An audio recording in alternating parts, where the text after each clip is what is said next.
We live in one of the wealthiest countries in the world, and yet 1 in 7 people in the UK face hunger due to a lack of money. Behind these numbers are real people. Here's a few of their stories. Since getting COVID-19, I haven't been able to work as it's impacted my health and mobility. I receive universal credit, but it doesn't stretch to cover my bills and other essentials. I was referred to a food bank, a last resort for me. But they've been a big help. They even provided clothes and internet access. I feel so isolated since being ill, as I haven't been able to see my daughter easily, but the food bank helps me feel less alone.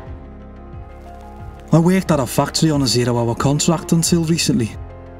It was really hard, as my hours were always fluctuating and I often had no work. I've since been made redundant.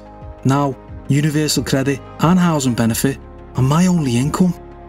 I can't keep up with my bills, and the debt is piling up. I'm really struggling.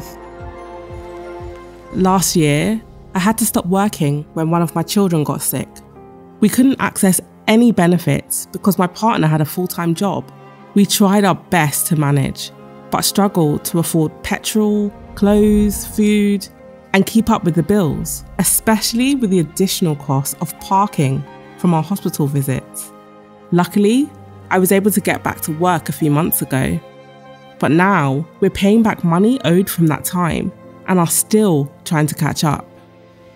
It's not right that more and more people are being left with no option but to turn to a food bank.